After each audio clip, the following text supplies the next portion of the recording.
Alors, Willy, on parle d'abord du Sénégal avec des tensions qui éclatent après l'élimination des Lions de la Teranga au mondial. Effectivement, Amina, l'élimination du Sénégal en 16e de finale de la Coupe du Monde face à la Belgique, 3-2, après avoir mené de 2 buts à moins de 10 minutes quand même de la forme du match, provoque de vives tensions au sein de la sélection. L'avenir du sélectionneur sénégalais Pape Thiaw, qui est déjà suspendu pour les 5 premiers matchs des qualifications à la CAN 2028, apparaît incertain. De son côté, le milieu de terrain Pape Gueye a annoncé qu'il ne va plus jouer avec les Lions de la Teranga tant que le staff technique actuel restera en place.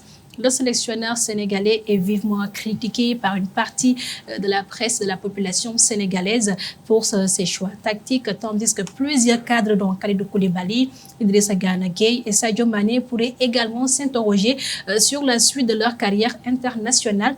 Avec cette élimination, il faut le rappeler, le Sénégal rejoint la Côte d'Ivoire, la République démocratique du Congo et l'Afrique du Sud parmi les sélections africaines sorties dès les 16e de finale du Mondial 2026. Rappelons quand même que le Maroc est toujours, qui poursuit toujours du moins son parcours en phase d'élimination directe. Nous allons se pencher.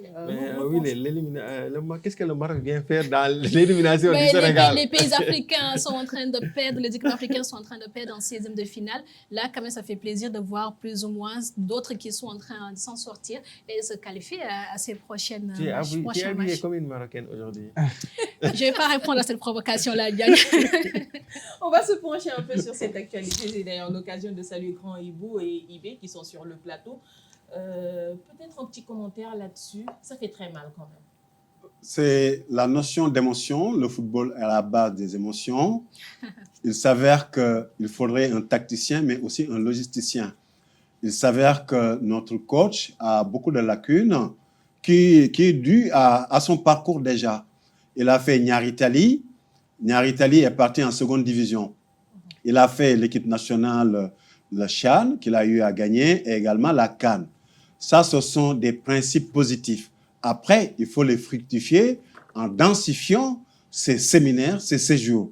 Il me semble que sur les 2 années dernières passées, notre coach n'a pas eu beaucoup de séminaires et d'ateliers qu'il a eu à pratiquer au niveau personnel d'abord, un investissement. Excuse-moi de t'arrêter, mais ce n'est pas un séminaire atelier qui vont renforcer les capacités de Pape Thiaw. Vous savez, l'acquisition de connaissances, elle est faite à travers des ateliers et des séminaires. Il ne les a pas eus. Il faut renforcer. Je ne parle pas d'acquérir. Il doit renforcer ses capacités de logistique. La tactique, il connaît. Mais c'est la logistique qui a posé problème. Et la première logistique qui a posé problème, quand je parle de logistique dans le football, c'est une chose qui est très simple. C'est comme une guerre. Qui sont les éléments qui sont rentrés dans le champ qu'on appelle terrain? Il a amené 2 milieux de terrain. Ça, c'est de la logistique. La tactique, c'est de leur dire comment ils doivent conserver le ballon dans les zones d'acquisition, dans les zones de conservation et de réalisation. Mais c'est la logistique qui pose problème. Ce n'est pas sa tactique. Et la logistique, on est obligé, qu'on soit un informaticien, qu'on soit un transitaire, qu'on soit un plombier, qu'on soit un entraîneur de foot, on est obligé toujours de faire des renforcements par ce qu'on appelle les mises à jour. Lui, il n'a pas su, avec la logistique, le nombre d'individus qu'il doit remplacer par d'autres individus. C'est là où il a échoué. Mais il n'a pas échoué au niveau de sa tactique. Malheureusement. Et là, on passe à la seconde information. Le président Bassirou Diomaye Faye qui lance la réforme de l'acte 4 de la décentralisation. Il a fait ce jeudi au CICAD de Diamniadio.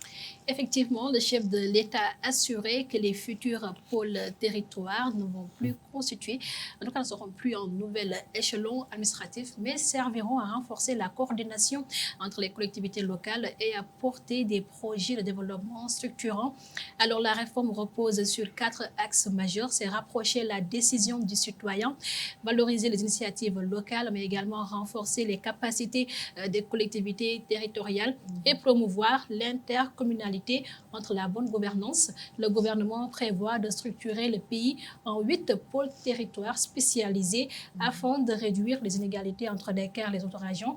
L'objectif affiché est de doubler d'ici 10 à 15 ans la contribution économique des régions hors Dakar et de porter le PIB national de 18 620 milliards à 110 000 milliards de francs CFA.